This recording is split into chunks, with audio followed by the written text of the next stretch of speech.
உச்சநீதிமன்றத்தினுடைய தலைமை நீதிபதி மாண்புமை பொருந்திய கவாய் அவர்கள் மீது செருப்பு வீச்சை ஒரு சனாதனவாதி தாக்குதல் நடத்தியதை நம் அனைவருமே அறிந்த செய்திதான். அதை ஒட்டி தமிழ்நாட்டில் எதிர்ப்பு குரல் கிளம்பியது. நேற்றைக்கு சென்னை பெரியார் திடலில் ஓய்வு பெற்ற நீதிபதி ஐயா அரிபரந்தாமன், திராவிடர் கழகத்தினுடைய தலைவர் ஆசிரியர் ஐயா வீரமணி போன்றவர்கள் எல்லாம் கண்டன உரையாற்றினார்கள். அந்த கண்டன கூட்டத்தில் குறிப்பாக பேசப்பட்ட ஒரு 3 முக்கியமான செய்திகளை பற்றி தான் இந்த வீடியோல பார்க்க இருக்கோம். இன்னைக்கே இதை பத்தி பேசணும் அப்படின்னு கேட்டீங்கன்னா, நேற்றைக்கு நம்ம பேசின வீடியோல நடிகர் விஜய்க்கு ஆதரவாக பிஜேபி, RSS, சங்கப்பரிவார், அடிமை அதிமுகலாம் எப்படி ஓரணியில் வராங்க, இவர்கள் அனைவருடைய நோக்கமும் என்னவாக இருக்கு அப்படின்றத பேசியிருந்தோம். இன்றைக்கு துக்ளக் பத்திரிகையில நாங்களும் உங்க கூட தான் இருக்கோம், பார்ப்பனர்களும் பார்ப்பன பத்திரிகைகளும் பிஜேபி, RSSக்கு எப்படி சாமரம் வீசுவோமோ அவங்க எல்லாம் எப்படி எங்க ஆட்களோ அதே மாதிரி உங்களுக்கும் ஆதரவு கரம் நீட்டுகிறோம்னு சொல்லி வழிய அவங்க யாரு அப்படின்ற முகத்தை அவர்களே அவருடைய முகத்திரையை கிழித்திருக்கிறார்கள். அது மட்டுமல்லாமல் திராவிடர் கழகம் தொடர்ந்து இங்கு நடைபெறுவது ஆரிய திராவிட போர் தான் அப்படின்னு சொல்றப்ப நம்ம ஆட்களே பல நேரங்களில் நம்பாமல் கிண்டல் செய்வது, கேலி செய்வதெல்லாம் செய்வாங்க. ஆனால் இன்றைக்கு இணை எதிரிகளான பார்ப்பனர்களே ஆமா இதுதான் நடந்துகிட்டு இருக்கு அப்படின்றத டிக்ளேர் பண்ற மாதிரி 2 செய்திகள் துக்ளக் பத்திரிகையில வெளியாகி இருக்கிறது. அந்த ஆதாரங்களோடு இன்றைக்கு நம்முடைய வீடியோ இருக்கிறது. அனைவரும் வீடியோ முழுமையா பாருங்க, மற்றவர்களுக்கும் பகிருங்கள்.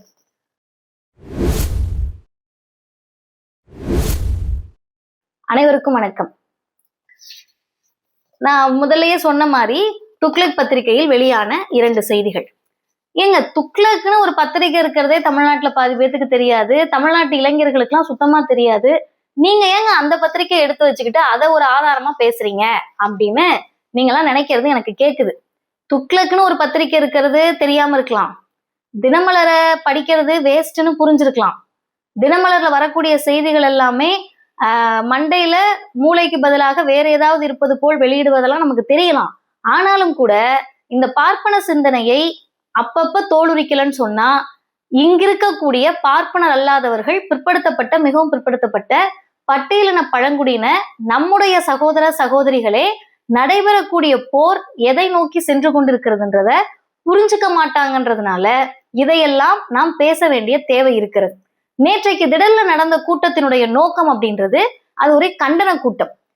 நீதிபதி, தலைமை நீதிபதி, உச்ச நீதிமன்றத்தினுடைய தலைமை நீதிபதி, குடியரசுத் தலைவருக்கே பதவி பிரமாணம் செய்து வைக்கக்கூடிய தலைமை நீதிபதி, அவர் மீது ஒரு செருப்பு வீச்சு நடைபெறுகிறது. பல பேர் வேற வேற மாதிரி சப்ப கட்டுறாங்க. இல்ல செருப்பு நீதிபதி மேல பல்லன்றாங்க, தாக்குதல் முயற்சி தான் நடந்துச்சு, தாக்குதல் நடத்தலன்றாங்க. அப்ப இவங்க நோக்கம் என்னவாக இருக்கு? செருப்பு நீதிபதி மேல பட்டிருக்கணும், அது தாக்குதலாக இருந்திருக்கணும் அப்படின்னு சொல்ல வராங்களா என்னன்றது தெரியல. இதே கேள்வியை நேற்றைக்கு மேனாள் நீதிபதி ஐயா அரிபரந்தாமன் அவர்கள் எழுப்பினார். அது மட்டுமல்லாம நேற்றைக்கு பேசுபொருளான மிக முக்கியமான செய்தி, நீதித்துறையில் சமூக நீதி தேவை, நீதித்துறையில் இடஒதுக்கீடு தேவை. இதை நேற்றைக்கு திராவிடர் கழகம் கோரிக்கையாக வைக்கல. ஐயா தந்தை பெரியாருடைய காலகட்டத்திலிருந்தே வகுப்புவாரி உரிமையின் அடிப்படையிலும், சமூக நீதியின் அடிப்படையிலும், இடஒதுக்கீட்டின் அடிப்படையிலும் பார்ப்பனர் அல்லாத மக்களுக்கு உரிய பிரதிநிதித்துவம், ரெப்ரசன்டேஷன் எல்லா மட்டங்களிலும், அதிகார மட்டங்களில் தேவை. இதுதான் நம்முடைய கோரிக்கையாக இருக்கு. இந்த தேவை, இந்த கோரிக்கை என்ன அவசியம்? ஏங்க இப்ப என்னங்க பிரச்சனை? இவங்கெல்லாம் அங்க இல்லைன்றதுனால நீதி கிடைக்காம ஆயிடுச்சா? இவங்கெல்லாம் அங்க போகலன்றதுனால சட்டம் ஏதாவது சரியில்லாம ஆயிடுச்சா? அப்படின்ற கேள்விகளை அறிவார்ந்த சமூகத்தில் பல பேர் முன்வைக்கிறார்கள். ஆமா, இங்கு பிற்படுத்தப்பட்ட, மிகவும் பிற்படுத்தப்பட்ட பட்டியலின பழங்குடியின, புரியுற மாதிரி சொல்லணும்னா பிசி, எம்பிசி, எஸ்சி, எஸ்டி, இந்த வகுப்பினருடைய உரிய பிரதிநிதித்துவம், அடிக்குவேட் ரெப்ரசன்டேஷன் உச்ச நீதிமன்றங்களிலும் உயர் நீதிமன்றங்களிலும் இல்லாததுனாலதான் பல நேரங்களில் இப்படியான தீர்ப்புகள் எல்லாம் வருமா அப்படின்னு நம்ம பார்க்கக்கூடிய தீர்ப்புகள் எல்லாம் வருது. அந்த உரிய பிரதிநிதித்துவம் இல்லாத காரணத்தினாலதான் செருப்பு வீச்சு நடைபெற்றால் கூட அதை எதிர்த்து கேள்வி கேட்டு தமிழ்நாடு மட்டுமல்ல இந்தியா முழுவதும் இது ஒரு கொந்தளிப்பை ஏற்படுத்தல. இதே தாக்குதலுக்கு உள்ளான ஒரு நீதிபதி பார்ப்பனராக இருந்திருந்தால் இந்தியா அமைதி காத்திருக்குமா அப்படின்ற கேள்வியை நம்ம ஏற்கனவே முன்வைத்தோம். இது அனைத்தையும் முன்வைத்த கண்டன கூட்டம் நேற்றைக்கு நடைபெற்றது. அதுல பேசிய தலைவர்கள், கழகத்தினுடைய துணைத் தலைவர், கழகத்தினுடைய தலைவர், அதே போல நீதிபதி அவர்கள் எல்லோரும் சுட்டி காட்டிய செய்தி தான் துக்ளக்ல வந்திருக்கு. நான் நேரடியாக அது என்ன செய்தின்னு சொல்றேன். முதல்ல அட்டைப்படம், இந்த அட்டைப்படத்தில் இவங்க ரொம்ப தெளிவாக எதை காட்சிப்படுத்துறாங்க அப்படின்னு பார்த்தா, கரூர் சம்பவம், தமிழக அரசுக்கும் சென்னை உயர்நீதிமன்றத்துக்கும் சுப்ரீம் கோர்ட் கேள்விகள், இதுதான் செய்தி. நம்ம என்ன கேட்கிறோம்னா, நீங்க பார்ப்பனரா இருக்கலாம், பார்ப்பன பத்திரிகையா இருக்கலாம், உடம்பு ஃபுல்லா மூளை இருக்குன்னு உங்களை நீங்களே நினைச்சுக்கிட்டு இருக்க சமூகமா இருக்கலாம், இப்படி யாரா இருந்தாலும் சரி, ஒரு 25 பக்க ஜட்ஜ்மெண்ட்டை நீங்க படிக்க முடியலன்னா உங்க பத்திரிகை ஆபீஸ்ல வேலை பார்க்குற யாரையாவது படிக்க வச்சு தமிழக அரசுக்கு உச்ச நீதிமன்றம் அப்படி என்னங்க கேள்வி கேட்டுருச்சுன்றத தெரிஞ்சுக்கணும். ஏன்னு சொன்னா, அப்படியே உச்சநீதிமன்றம் தமிழக அரசை நோக்கி பல கேள்விகளை எழுப்பி தமிழ்நாடு அரசு பதிலே சொல்ல முடியாம திக்கி திணறி இந்த கரூர் சம்பவத்துக்கே தமிழ்நாடு அரசு தான் காரணம்னு காட்சிப்படுத்துற மாதிரி ஒரு செய்தியை வெளியிட்டு இருக்கீங்க. வெளியிட்ட பிறகு வந்திருக்கக்கூடிய அந்த கார்ட்டூன்ல தமிழ்நாட்டினுடைய முதலமைச்சரும் திராவிடர் கழகத்தினுடைய தலைவர் ஆசிரியரை அவர்களும் பேசிக்கிற மாதிரி ஒரு கார்ட்டூன். இது வழக்கமாக அவர்கள் ஆசிரியரை பற்றி நிறைய கார்ட்டூன் போடுவாங்க. அந்த கார்ட்டூன்லாம் வெளியாகிறப்ப ஆசிரியர் சொல்லக்கூடிய ஒரே பதில் என்னவா இருக்கும்னா, நம்முடைய விளம்பரத்தை எதிரிகள் பார்த்து கொள்வார்கள், எதிரிகள் அந்த விளம்பரத்தை சரியா பார்ப்பாங்க, விளம்பரத்துக்காக நீங்க செலவு பண்ண வேண்டான்னு ஐயா தந்தை பெரியார் சொன்னதை தான் ஆசிரியரும் சொல்லுவார். ஆனா அது இங்க செய்தி கிடையாது. இவங்க வழக்கமா போடுற கார்ட்டூன்ல பார்ப்பனர் அல்லாத மக்கள் மீது ஒரு வன்மம் இருக்கும்.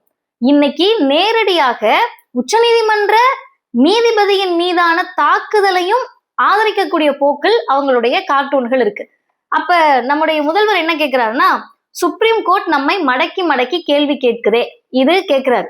அதுக்கு ஆசிரியர் சொல்றாங்க, நீதித்துறையிலே இடஒதுக்கீடு முறை இல்லாததுதான் இப்படிப்பட்ட பிரச்சனைகளுக்கு காரணம். சுப்ரீம் கோர்ட்டை மீட்போம், சமூக நீதியை காப்போம்னு எல்லா எதிர்க்கட்சி முதல்வர்களுக்கும் கடிதம் எழுதி சட்டசபையிலேயே தீர்மானம் போடுவோம். மாநில உரிமையை காப்பாற்ற இதுதான் வழி. என்னன்னா, இவர் கேட்கக்கூடிய கேள்வி, சுப்ரீம் கோர்ட் நம்மள மடக்கி மடக்கி கேள்வி கேட்குதே, இப்படி சொன்னதே பொய். சரி, அந்த பொய்யுக்கு பதிலாக ஆசிரியர் சொன்னது 100% உண்மை. ஆமா, இன்னைக்கு நேத்தா நீதித்துறையில சமூக நீதி கேட்டுக்கிட்டு இருக்கோம். பெரியார் காலத்திலிருந்து தொடர்ந்து நீதித்துறையில் சமூக நீதி தேவை. அது உச்ச நீதிமன்றமா இருக்கணும், உச்சிக்குடிமை மன்றமா இருக்கக்கூடாது, உயர் நீதிமன்றமா இருக்கணும், பார்ப்பனர்கள் மட்டும் நிரம்பி வழியக்கூடாது. நீங்க மட்டும் இருந்தீங்கன்னா பார்ப்பனர் அல்லாத சமூகத்திலிருந்து படித்து முன்னேறி வரக்கூடியவங்களுக்கு வாய்ப்பு எங்க? இந்த கேள்விகள் எல்லாம் கேட்கிறாங்க. இன்னும் ஒரு படி மேல போய் தந்தை பெரியார் நீதிமன்ற வளாகத்துக்குள்ளேயே பார்ப்பான் வாழும் நாடு கடு புலிகள் வாழும் காடுனே பேசியிருக்காரு. அதனால நீங்க ரொம்ப நீலி கண்ணீர் வடித்து உச்சநீதிமன்றத்தில் சமூக நீதி இல்லாததுனாலதான் தமிழ்நாட்டுக்கு எதிரான தீர்ப்பு வருதுன்னு நாங்க நினைச்சுக்கிட்டு இருக்க மாதிரி ஒரு ஃப்ரேமை செட் பண்றீங்கல்ல. கிண்டலாக சொன்னாலும் கேலியாக சொன்னாலும் நயவஞ்சகத்தோடு சொன்னாலும் நரித்தனத்தோடு சொன்னாலும் ஆரிய புத்தியோடு சொன்னாலும் நீங்க போட்டிருக்க படம் உண்மை. சுப்ரீம் கோர்ட்டில் சமூக நீதி வேண்டும், சுப்ரீம் கோர்ட்டை மீட்போம் அப்படின்றதுதான் உண்மை. இதை நேற்றைக்கு ஆசிரியர் இன்னும் தெளிவா சொன்னாரு. சுப்ரீம் கோர்ட்டை மீட்போம்னு சுருக்கமா போட்டிருக்க, சுப்ரீம் கோர்ட்டிலும் சுயமரியாதையை மீட்போம். ஏன் சுயமரியாதை மீட்போம் அப்படின்னா, அதுக்கும் நம்ம வேற எங்கேயும் எடுத்துக்காட்டுக்கு போக வேண்டாம். அதே துக்ளக்கில் உள்பக்கத்தில் இருக்கக்கூடிய ஒரு கார்ட்டூன், எனக்கு புரியல, கார்ட்டூன்லயே செய்திகள் எல்லாம் கொண்டு போய் சேர்த்தரலான்னு துக்ளக் நினைக்கிற அளவிற்கு கார்ட்டூன் விரும்பிகளாக தான் அவர்களுடைய வாசகர்கள் இருக்கிறார்கள். ஏன்னா நிகழ்கால அரசியலுக்கோ அல்லது தமிழ்நாட்டினுடைய அரசியலுக்கோ சமூக நீதி அரசியல் புரிதல் இருந்திருந்தால் அவாக்கள் திருந்தி இருப்பார்கள், மாறி இருப்பார்கள். துக்ளக்கும் அதனுடைய பார்ப்பன வாடையிலிருந்து கொஞ்சம் மாறி இருக்கும். ஆனா அது மரியாதைக்குரிய சோ காலத்திலிருந்து இப்போது வரையும் கொஞ்சம் கூட மாறலன்றதுக்கு இந்த கார்ட்டூன் ஒரு எடுத்துக்காட்டு. முதல்ல நான் சொன்னதை விட இது முக்கியமானது. முதல்வர் கேட்கிறாரு, 2026 தேர்தல்ல நாம தானே ஜெயிப்போம், எப்படி இவ்வளவு உறுதியா சொல்றீங்க? இது என்னன்னா செங்கல்பட்டு மாநாட்டினுடைய வழி. செங்கல்பட்டு மாநாட்டுல ஆசிரியர் அவர்கள் உறுதியா சொன்னாரு 26ல நம்ம தான் ஜெயிப்போம்னு. அதை பார்த்துக்கிட்டு பாவம், எப்ப அக்டோபர் 4 நடந்ததுக்கு இத்தனை நாளா அவங்களுக்கு அந்த பெயின்லயே இருந்திருக்காங்க, வழியிலேயே இருந்திருக்காங்க. கார்ட்டூன் போட்ட பிறகு வலி கொஞ்சம் குறைஞ்சிருக்கும்னு நினைக்கிறோம். அதுக்கு ஆசிரியர் பக்கத்துல ரொம்ப சரியாக அண்ணன் ராசா அவர்கள், துணை முதல்வர் அண்ணன் உதயநிதி அவர்கள் நிக்கிற மாதிரி கார்ட்டூன். இந்த கார்ட்டூனுமே பொருத்தமானதுதான். ஏன்னு நான் இப்ப சொல்ற பதில வச்சு உங்களுக்கு தெரியும். சனாதனத்துக்கு எதிராக பேசின சுப்ரீம் கோர்ட் தலைமை நீதிபதி மேலேயே வடநாட்டுல செருப்பு வீசுறாங்க. சனாதனத்தை கேவலப்படுத்தி நாங்க பேசாத பேச்சா? இங்கே ஒரு ஹிந்துவுக்கு கூட அப்படி ரோஷம் வரலையே, அப்ப நாம தான் ஜெயிக்கணும்னு ஆசிரியர் பதில் சொல்றாரு. இப்ப 2 கேள்வி. முதல்ல சுப்ரீம் கோர்ட் தலைமை நீதிபதி மேலேயே சனாதனத்துக்கு எதிராக பேசினா செருப்பு வீசுறாங்க. தமிழ்நாட்டுல இது நடக்கலன்னு சொன்னா உச்சநீதிமன்ற தலைமை நீதிபதி மீது செருப்பு வீசப்பட்டதை துக்ளக் ஆசிரியர் பார்ப்பனர்கள் வரவேற்று உச்சி முகர்ந்து மகிழ்ந்து கொண்டாடுகிறார்கள். அதான அர்த்தம். இப்போ உங்களுடைய பார்ப்பன புத்தி, ஐயோ பாவம் பார்ப்பனர்கள் அவெல்லாம் திருந்திட்டான்னு சொல்லக்கூடிய நம்மவர்களுக்கு சேர்த்து சொல்றோம். ஒரு ஒடுக்கப்பட்ட சமூகத்தை சார்ந்து தன்னுடைய உழைப்பால் படிப்பால் முன்னேறி அவர் அம்பேத்கரியவாதியாக நான் இருக்கிறேன்றத டிக்ளேர் பண்றாரு. நான் புத்த மதத்தை சார்ந்தவன், நான் ஒரு அம்பேத்கரியவாதி, எனக்கு ஜாதி கிடையாது, நான் மதச்சார்பற்ற தன்மை உடையவன், எந்த மதத்தின் மீதும் எனக்கு வெறுப்பு இல்லைன்னு சொன்ன ஒரு நீதிபதி மேல செருப்பு வீச்சு நடந்தா, சனாதனத்துக்கு எதிராக பேசினா உனக்கு இதுதான் நிலைமைன்னு சொல்லாம சொல்றீங்களா? அதனாலதான் எல்லாரும் கள்ள மௌனம் சாதித்தீர்களா? இந்தியாவினுடைய பிரதமர் 8 மணி நேரத்துக்கு பிறகு இதை கண்டிச்சு ஒரு ட்வீட் போடுறாரு. அந்த கட்சியில இருக்கக்கூடிய மேல்மட்ட பொறுப்பாளர்கள் கப்பு சிப்புன்னு இருக்காங்க. இங்க இருக்கக்கூடிய ஒரு பார்ப்பனருக்கு கூட கொஞ்சம் கூட அது உறுத்தலன்னு சொன்னா, இன்னும் இந்த ஜாதிய புத்தியோடு இருக்கீங்கல்ல, இந்த புத்திக்கு பேரு தான் சனாதனம். நான் தான் மேல, நான் அவா, நான் பார்ப்பனர் அப்படின்னு இருக்கீங்கல்ல, நீதிமன்றத்துல சமூக நீதி வந்துடவே கூடாதுன்னு நினைக்கிறீங்கல்ல, இதுக்கு பேரு மனு தர்மம், இதுக்கு பேரு சனாதனம். யாருமே வரக்கூடாதுன்னு நினைக்கிறது சனாதனம்னா, எல்லாரும் வா படிச்சு முன்னேறுன்னு சொல்றதுக்கு பேரு திராவிடம். அந்த திராவிடத்தை தமிழ்நாட்டுல பேசினா நீங்க நினைக்கிற மாதிரி சனாதனத்தை எதிர்த்து பேசுறவங்க மேல செருப்பு வீச மாட்டாங்க. சனாதனத்தை தூக்கி பிடிச்சுக்கிட்டு ஏதாவது மேடையிலையோ ரோட்லயோ ஜாதி இருக்கணும், சனாதனம் இருக்கணும், நாங்கெல்லாம் அவங்க இவங்கன்னு பேசுனா உங்கள் மீதுதான் ஆத்திரம் வரும். அந்த நேரத்துல கூட உங்க மேல செருப்பு வீச்சு நடக்கணும்னு சொல்லக்கூடிய தலைவர்கள் யாரும் திராவிடர் இயக்கத்துல இல்ல. இவங்களை தாக்குதல் நடத்துன்னு சொல்லக்கூடிய உணர்ச்சி பிளம்பின் விளைவாக அறிவு குன்றி இருக்கக்கூடிய தலைவர்கள் திராவிடர் இயக்கத்துல கிடையாது. அதனாலதான் ஜாதி ஒழிப்பு, பெண்ணடிமை ஒழிப்பு, மூட நம்பிக்கை ஒழிப்பு, எல்லாருக்கும் எல்லாம், சுயமரியாதை, பகுத்தறிவு, இதெல்லாம் கிலோ எவ்வளோன்னு கேட்கறதுக்கு பேரு மனு தர்மம். இதெல்லாம் என்னன்னு கேட்கறதுக்கு பேரு வர்ணாசிரமம். இதெல்லாம் இருக்கவே கூடாதுன்னு சொல்றதுக்கு பேரு, இருக்கணும்னு சொல்றதுக்கு பேரு சனாதனம். ஜாதி இருக்கணும், பெண்ணடிமைத்தனம் இருக்கணும், மூட நம்பிக்கை இருக்கணும்னு சொல்றதுக்கு பேரு சனாதனம்.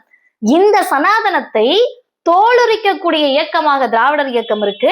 வாழையடி வாழையாக அதற்கு துணை முதல்வர் அண்ணன் உதயநிதி அவருக்கு பேசுறாரு, அண்ணன் ராசா பேசுறாரு, எங்கள் கழகத்தின் தலைவர் ஆசிரியர் அதை எல்லா இடங்களிலும் வழிமொழிகிறார்னா, துக்ளக்கு இவ்வளோ ஏன் ஆத்திரம் வரணும்? எதுக்கு ஆதங்கம் வரணும்?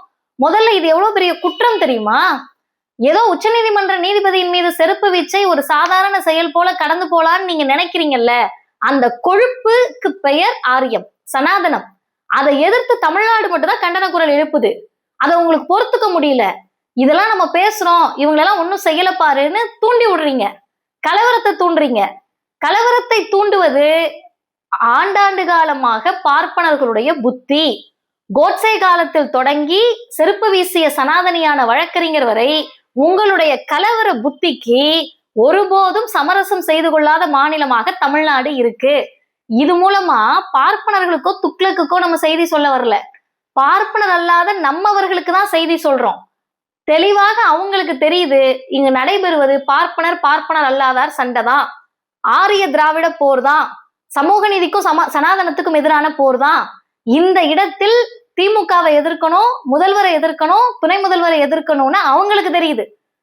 ஆசிரியர் அவர்களை மையமாக வைத்து இந்த சண்டையை மூட்டி விடணும், கலவரத்தை தூண்டணும் அப்படின்றது அவர்களுக்கு தெரியுது, அவாக்களுக்கு தெரியுது.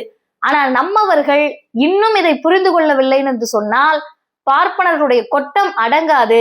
சமூக நீதிக்கு எதிராக இன்னும் பல சதி திட்டங்களை தீட்டுவார்கள் அப்படின்றத நம்ம புரிஞ்சுக்கணும். உச்சநீதிமன்ற தலைமை நீதிபதி மீதான தாக்குதலை இவ்வளவு நக்கல் நையாண்டி நயவஞ்சகத்தோடு ஒரு பத்திரிகை எழுத முடியுது. எழுதின பிறகும் சமூகம் அமைதியா இருக்கு. இனிமே அவங்க எழுதினாலும் நம்ம அமைதியா இருப்போம்னு சொன்னா அந்த ஆரிய பார்ப்பன புத்தியை தொடர்ந்து இந்த இயக்கம் கேள்வி கேட்கும். நாம் கேள்வி கேட்போம். நன்றி.